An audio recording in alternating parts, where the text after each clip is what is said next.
Hope all of you. बिस्मिल्लाहिर्रहमानिर्रहीम. Hope all of you are doing great. आज हम बात करेंगे बंट के बारे में. एक है कॉमन बंट या ओल्ड बंट और दूसरी न्यू है पार्शियल बंट. तो हम दोनों के जो है इसके बारे में डिस्कस करेंगे.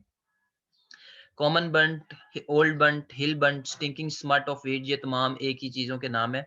टिलिशिया जो है इस जीनस की बहुत सी स्पीशीज इसमें इन्वॉल्व हो सकती हैं. ऑर्डर अस्टिलैगिनेल्स है और फैमिली टिलिशियसी है. जो हमने पहले पढ़ी थी जो smut, they are, if you remember over hair,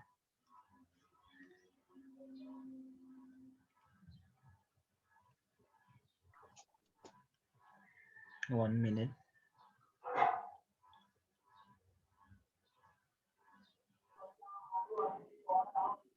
ये आपको लिखा हुआ नजर आ रहा है ब्लॉसम पेनिट्रेशन टाइप. ये हमारे ब्लॉसम या जो फ्लोरेसेंस है उसके अंदर इन्फेक्ट कर रही थी. ठीक है.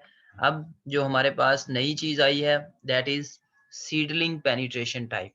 तो ये सीड्स के अंदर जाती है. जो कॉमन बंट है ये बेसिकली ठंडे इलाकों की या पहाड़ी इलाकों की इस वहाँ की डिजीज है. इसके बरक्स जो न्यू बंट है वो हम आगे पढ़ेंगे वो मैदानी इलाकों में होती है. It is the most serious disease of wheat in Europe and other cooler regions of the world. Also known as covered smut of wheat, confined to the cooler regions and difficult to threshing and reduce grain quality. ठीक है. Europe में ज्यादा बड़ा serious मसला है ये ठंडे इलाकों का. इसको हम कवर्ड स्मट ऑफ व्हीट भी कहते हैं.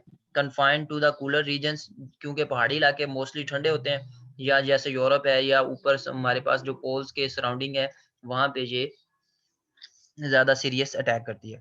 इसकी वजह से होता क्या है कि ग्रेन की क्वालिटी और उसकी जो थ्रेशिंग एबिलिटी है वो इम्पैक्ट उस पे होता है. सिम्टम्स जो हैं वो जब तक हेड नहीं बनता तब तक नहीं आते. जब वो शुरू हो जाए, हेड अपीयरेंस हो जाए, तो जो स्मटिड हेड्स हैं they become longer than normal. जो हेड है उसका वो लॉन्गर हो जाता है. वीट का जो गोशे हैं वो लंबे हो जाते हैं, लेकिन stamens reduce in length and breadth. जो स्टेमन्स है वो छोटे रह जाते हैं. और ये जो हमारे पास ईयर्स हैं उनके अंदर डार्क ग्रीन जो हैं वो स्मट जो सोराई हैं वो प्रोड्यूस हो जाते हैं. और डीफॉर्म्ड ग्रेन्स जो हैं वो फॉर्मेशन होती है. Soft black pasty mass comes out if the grains are pinched with the thumb and four finger. अगर आप उस को लें, जो वो मैश है उसको आप दबाएंगे तो वहां से सॉफ्ट और ब्लैक पेस्ट जो है वो बाहर आएगा. मतलब ब्लैक पेस्ट जो है जो कि स्मेल भी रॉटन फिश की तरह उसकी जो स्मेल है वो वाला पेस्ट वहां से निकलेगा. तो जिन जिन जगहों पे हमारे पास कॉमन बंट का अटैक होगा वहां वहां पे हमें स्मेल भी, अगर आप उसको, अगर ज्यादा अटैक होगा तो आपको फील्ड से स्मेल आएगा. लेकिन अगर कम अटैक है तो आप जैसे करीब जाएंगे और उसको दबाएंगे जहाँ पे इन्फेक्शन है तो वहां से आपको जो गली सड़ी मछलियों की स्मेल जो है वो वैसी स्मेल आएगी. Plant show susceptibility for yellow rust attack, और ये ससेप्टेबल हो जाएगा येलो रस्ट के लिए भी. तो तुम चीजें जो आपको सिम्टम्स दोबारा से बताते हैं कि जो एक तो सिम्टम्स जो है वो हेडिंग से पहले नहीं आएंगे. जब ये शुरू होंगे तो उसके बाद जो सीड्स हैं वो तमाम शिफ्ट होते जाएंगे. एक तो स्टेमन्स वीक हो जाएंगे और जो सीड्स बनेंगे वो प्रॉपर नहीं बनेंगे. और जो कुछ ना कुछ जो सीड्स हैं वो क्या होते जाएंगे, मतलब जब भी अटैक होगा तो पूरे का पूरा गोशा जो है वो चेंज हो जाएगा सॉफ्ट ब्लैक पेस्ट में. और उस पेस्ट को जब आप दबाएंगे तो वहां से आपको जो गली सड़ी मछलियों की स्मेल है वैसी स्मेल आएगी. ये हमारे पास इसका फोटो है. अगर आप देखें तो ये तमाम ब्लैक जो है पेस्ट की तरह वो इस तरह की ग्रोथ इसके ऊपर हो चुकी है. और इसको जब आप दबाएंगे तो वहां से स्मेल आएगी.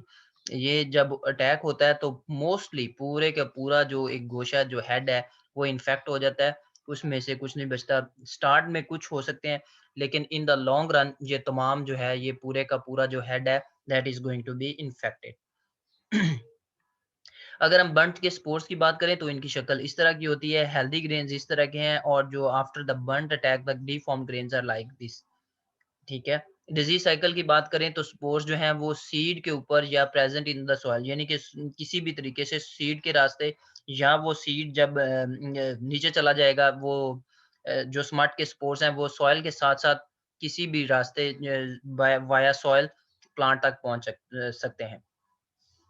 और ये 10 साल तक जो हैं वो वायबल रहते हैं इन द सॉइल।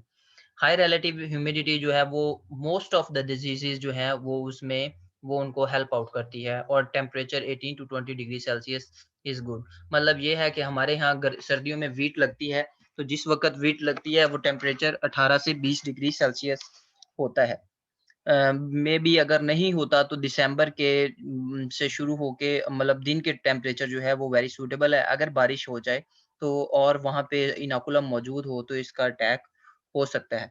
लेकिन क्योंकि ये बेसिकली ठंडे इलाके की डिज़ीज़ है, तो ये मतलब हमारे मैदानी इलाकों में नहीं होती, ये अटैक कर सकती है जो आपके नॉर्दर्न एरियाज़ हैं, वहाँ पे अटैक हो सकता है। अगर हम इसकी मैनेजमेंट की बात करें तो रेजिस्टेंट वैराइटीज़ जैसा कि परवाज़, सहर, शफ़क़, मिल्लत एंड पंजाब 2011 इनको हम ग्रो कर सकते हैं, और use disease free seeds, seed treatment with Agrosan GN 2% और Benlate at 0.3% at the rate of 2 to 3 gram per KG of seed. तो ये बेसिकली इसके डायरेक्ट मैनेजमेंट है। रेजिस्टेंट वैराइटीज़ ग्रो करें, डिज़ीज़ फ्री सीड, वो तो ओवरऑल एक general है, लेकिन रेजिस्टेंट वैराइटीज़ जैसा कि जो ये बाय नेम बताया गया है, और जो सीड ट्रीटमेंट है वो हम यूज़ कर सकते हैं। अगेन ये मैं आपको बता दूँ कि जो कॉमन स्मट है वो टिलिशिया की वज़ह से होती है, और ये ठंडे इलाकों में होती है और कन्फाइंड, और इसके अंदर पूरे का पूरा जो सिटा है वो mostly that is going to be black, और उसमें से उसको ब्लैक पेस्ट की तरह वो हो जाएगा, और उसको जब हम दबाएँगे तो उसमें से स्मेल आएगी। ठीक है?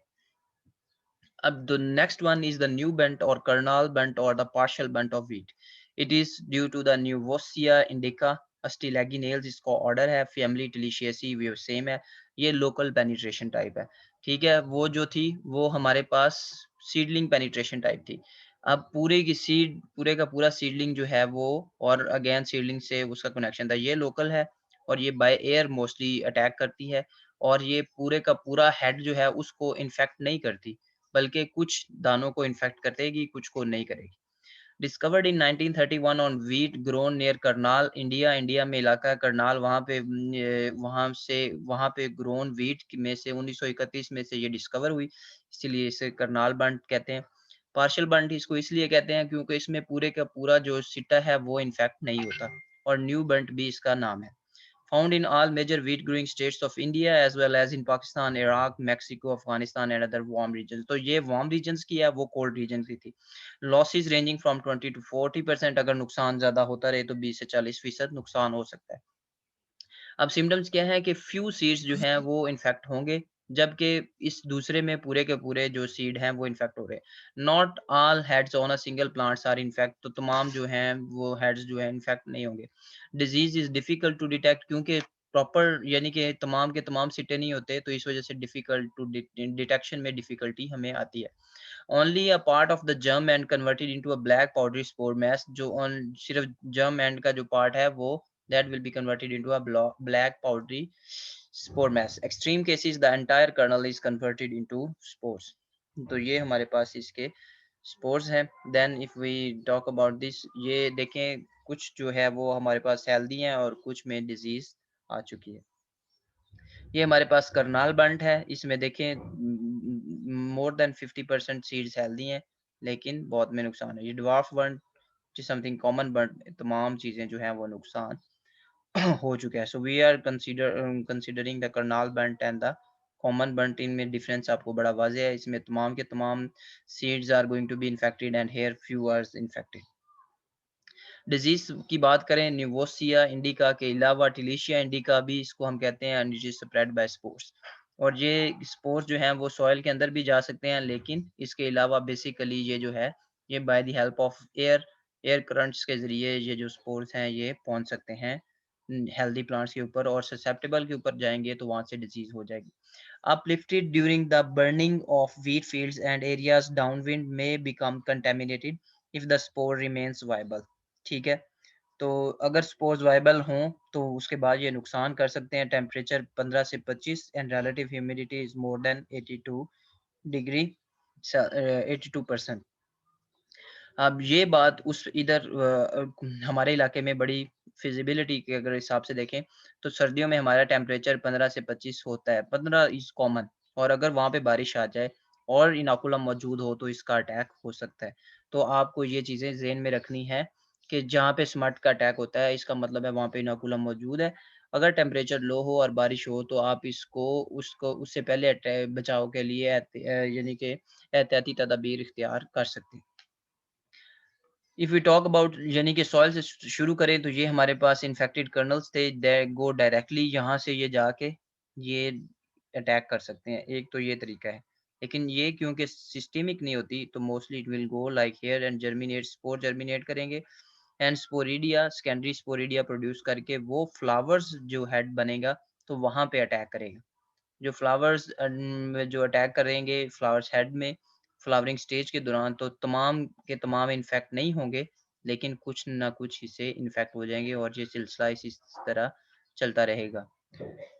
मैनेजमेंट की बात करें तो कार्बेंडाजिम, कार्बोक्सिन थायराम, वेटावेक्स थायराम ये तमाम चीज़ें हेल्प आउट करती हैं। Disinfecting seed with 1.5% solution of sodium hypochloride, ये सीड्स ट्रीटमेंट है, ये आप यूज़ कर सकते हैं। Plus 20 with agitation for 10 minutes followed by rinsing, ये यूज़ हो सकता है। हाइपो ये बेसिकली लैब डिसइंफेस्टेशन है, ये जो 0.1-0.5% सोडियम हाइपोक्लोराइड और ट्वीन, लेकिन ये यूज़फुल हो सकती है। सहर B K 2000, Millat and Punjab 2011, RE13 and Galaxy 13 are the resistant varieties against this fungus. अगर अब हम इन दोनों को डिफरेंशिएट करें तो ये इट्स वेरी के all tillers of a plant, ये अब इम्पोर्टेंट स्लाइड है, आपको पता होना चाहिए। All tillers of a plants attacked और ओनली फ्यू टिलर्स अटैक, ठीक है। ओल्ड बंड के अंदर तमाम के तमाम टिलर्स जो हैं उन पे ऊपर अटैक होगा, जबकि न्यू बंड में कुछ में होगा, कुछ में नहीं होगा। Each year is fully attacked old bunt में, लेकिन 2 to 3 ग्रेन्स आर अटैक, ठीक है। हर टिलर के अंदर जो ईच ईयर है वो भी पूरा, मतलब ओल्ड बंड के अंदर हर चीज पे अटैक हो रहा है और न्यू बंड में अंदर पार्शियल अटैक हो रहा है। Grains attacked as a whole, पूरे के पूरे दाने के ऊपर अटैक होगा, यहाँ पे पार्शियल अटैक होगा ग्रेन्स के ऊपर। सीड बॉन्ड एंड सिस्टेमिक, ये सीड बॉन्ड है और सिस्टेमिक है, ये इन्फेक्शन इज एरियल, ये यानी कि सॉइल के जरिए हो सकता है लेकिन सिस्टेमिक नहीं है। वहां पे वो सीड से शुरू होगा और सिस्टेमिक ऊपर हेड तक चला जाएगा।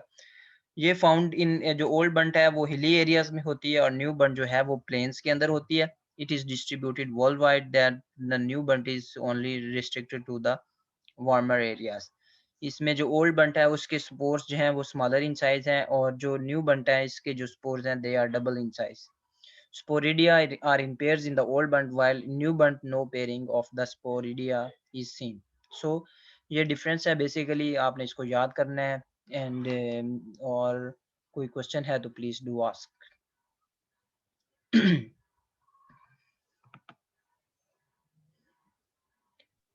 सर अगर हमारे इलाके के अंदर अगर टेम्परेचर लो हो तो क्या हो सकती है ओल्ड बन? हाँ हो सकती है जी, अहमद हसन। सर जिस तरह आपने बताया कि जो कॉमन बनता है उसमें जो पूरा सिटा वगैरह वो डिजीज में मुबतला हो जाता है, मतलब कि ब्लैक पाउडर फॉर्म में चेंज होता है, और जिस तरह लूस मट में भी सर जी पूरा सिटा ब्लैक पाउडर फॉर्म में चेंज हो जाता है, तो इसमें सर जी क्या डिफरेंस होगा, मेन डिफरेंस? इसमें बेसिकली जो लूस मट है वो उसका और इसका on the basis of symptoms कहें तो इसमें डिफरेंशिएट करना मुश्किल होगा, लेकिन इसको हम आइसोलेट करने के बाद डिफरेंशिएट कर सकते हैं। लेकिन थोड़ा सा फर्क ये होता है कि ओल्ड बंट का जो सिटा है वो जो लूस मट है उसको आप हाथ लगाएंगे ना तो वो फौरन उतरता जाता है। जो ओल्ड बंट वाला होता है ना इसमें ये मतलब लिटिल पेस्ट लाइक मटेरियल होता है। थोड़ा-सा ये फ़र्क है, लेकिन ये बहुत एक्सपीरियंस के बाद आपको पता चलेगा। Overall it is not that easy कि आप उसको बड़ी आसानी से आइडेंटिफ़ाई कर सकें। लूज़ मड के इसके अलावा और कैरेक्टर्स भी होते हैं जो उसको आइडेंटिफ़ाई करने में हेल्प कर सकते हैं। तो अगर कोई एक्सपर्ट होगा तो वो उन बेस की बुनियाद पे कर सकता है। Generally it is a bit difficult to, ठीक है? सर बाकी बाकी जो लूस मट और बंट ओल्ड है, जो इसका मेन सोर्स तो एयर ही होगी ना? ओल्ड बंट जो है ये बेसिकली सीडलिंग डिजीज है। आप ये कहें कि वाया सीड के ऊपर भी इसका हो सकता है और ये सिस्टमिक है।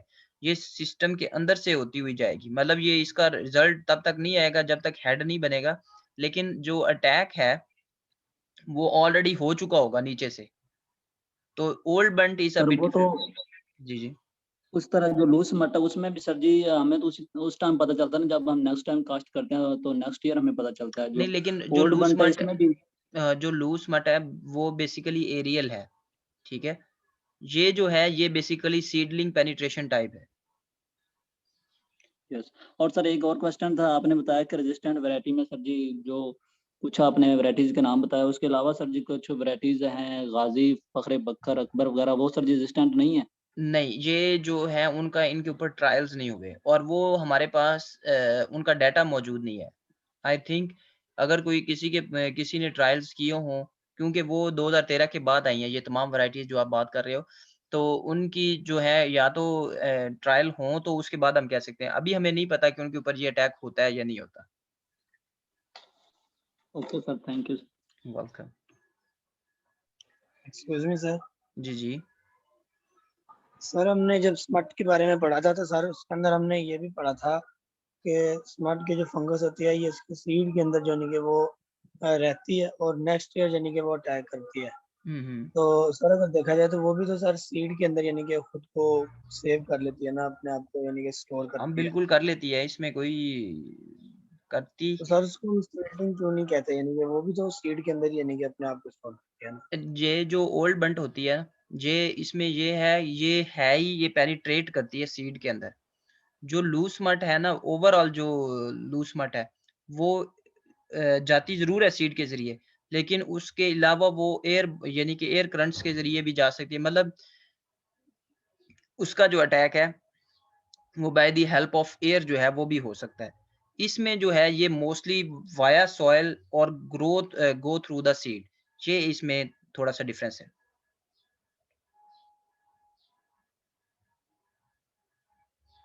सर जी इसमें एक और मेन डिफरेंस।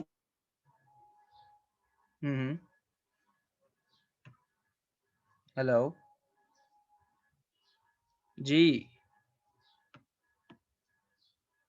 भी हो सकता है, लूस मट है उसका काजल ऑर्गेनिज्म हो रहा है और जो बंट है इसका काजल ऑर्गेनिज्म, वो उससे डिफरेंट है। वो तो बिल्कुल है ही है, जो लूज़ मट है वो, लेकिन ये आएगा लैब के अंदर। जब हम आ जाएँगे फिर तो वो हम उसको बड़े हमारे पास फिर तो उसकी तमाम चीज़ें डिफरेंट है ना। ये जो दोस्त हमारे पूछ रहे हैं, ये फील्ड के अंदर पूछ रहे हैं कि फील्ड के अंदर अगर चला जाए, तो वो कैसे होगा? तो उसमें अभी डिफरेंट उसके लिए आपको एक्सपर्टीज़ की ज़रूरत है। जैसे अभी भाई ने सवाल पूछा कि हमारे पास अकबर या इस तरह की दूसरी वैरायटीज है उनके अंदर क्यों नहीं है, तो सर नहीं, नहीं, हमारे नहीं, नहीं, पास ये तो नहीं है, ये नहीं है, ये ऐसी नहीं है कि उनके ऊपर अटैक नहीं होता। उसके बारे में मुझे इन्फॉर्मेशन नहीं है कि उसके बार इनको टेस्ट किया गया है या नहीं टेस्ट किया गया। हो सकता है कि ऑलरेडी कोई टेस्ट हुआ और मुझे उसकी इन्फॉर्मेशन ना हो। तो अदरवाइज़ जो ये है कि वो अच्छी हाई यील्डिंग वैराइटीज़ हैं और उनके ऊपर अभी मेबी बंट का अटैक कोई हर साल हो नहीं रहा। हमारे यहाँ हर साल रस्ट का अटैक हो रहा है। ठीक है? सो दोनों में डिफ़रेंस है। जो जो चीज़ हमारे प्रॉब्लम इलाके में ज़्यादा होगी, हम उस पे ज़्यादा कॉन्संट्रेट कर रहे होते हैं, उसके ऊपर रिसर्च हो रही होती है। अदर देन दैट रिसर्च जो है वो फ़ोकस्ड होती है यानी कि एक जनरल पैराए में बात हो रही होती है। तो इस वजह से, तो मेरी नज़र से नहीं गुज़रा, मेबी इस पे काम हुआ हो। तो मैं ये नहीं कह सकता कि ये है या नहीं है। ठीक है? सर ऐसे हमारे एरिया के अंदर सर इस दफ़ा मैंने यानी कि अकबर जो था ना, हुँ, अकबर 2019 जो सीड था ये ग्रो करवाया था उधर हुँ, हुँ। अपने एरिया के अंदर। ओके। तो कौन सा सर इलाका कौन सा है आपका? सर हमारा कसूर से आगे ना इलाहाबाद वाली साइड आती है। ठीक है, कसूर आ गया, ठीक है। हाँ जी, उस साइड पे अकबर फर्स्ट टाइम हमारे गाँव के अंदर मैंने यानी कि इंट्रोड्यूस करवाया और वहाँ पर ग्रो करवाया। तो ओके। सर यील्ड भी काफ़ी अच्छा है और मैंने अफेक्टेड प्लांट खुद यानी कि कोई भी नहीं देखा। हाँ, गुड। मैं यही कह रहा हूँ नहीं, ये पता है क्या होता है? क्योंकि वो पहली दफ़ा था।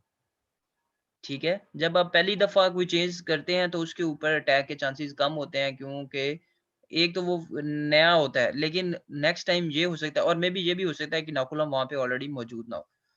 तो ये जो जब भी ये प्रॉब्लम होती है ना ससेप्टिबिलिटी की, ये 1-2 सालों के बाद पता चलता है और एकदम से जो क्रॉप है ना वो डिस्टर्ब हो जाती है। तो ये एक नोन पैटर्न है। पहले साल कोई भी चीज़ लगाएँ तो उम्मीद होती है मोस्ट प्रोबेबली उसके ऊपर डिज़ीज़ या पैथोजन का अटैक कम होता है, अनलेस के या फिर अगर अटैक हो जाए तो वो पूरे का पूरा ही नुकसान होता है।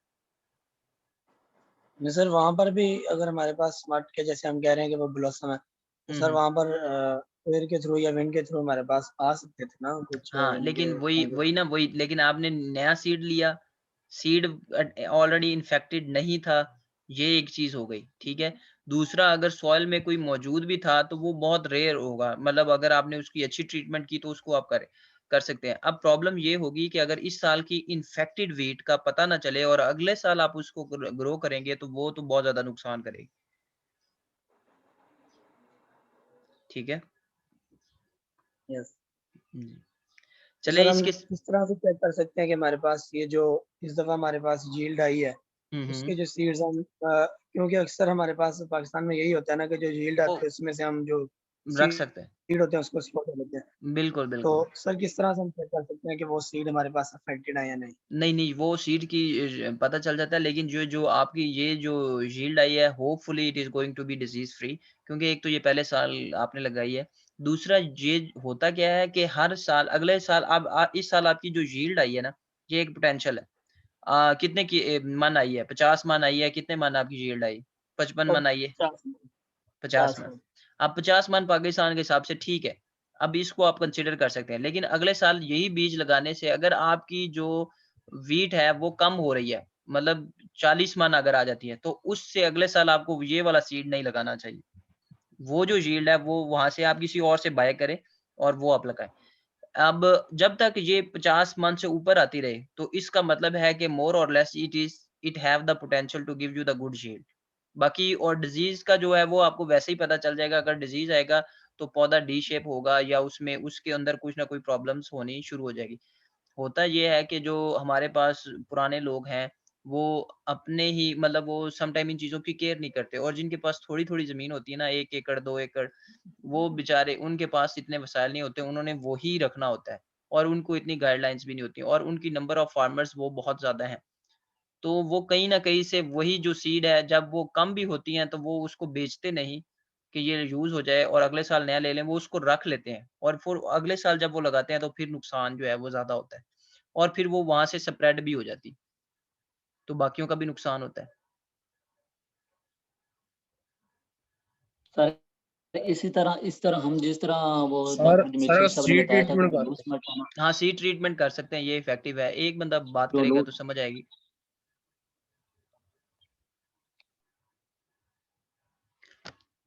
जी, जी, एक-एक करके बात करें और यार दूसरा मेरी क्लास है। जी Ahmad Hasan.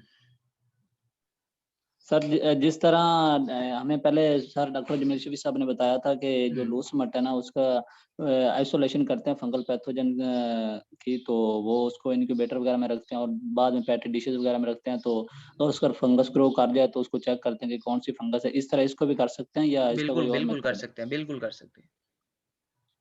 Okay sir, thank you. Okay, इसके साथ ही क्लास का टाइम भी खत्म हो रहा है, तो दैट्स ऑल फॉर टुडे। इंशाल्लाह नेक्स्ट लेक्चर में आपसे होगी और आप इन क्लासों को सीरियस लीजिए। इसमें नुकसान मेरा बिल्कुल नहीं है, नुकसान होगा तो आपका होगा।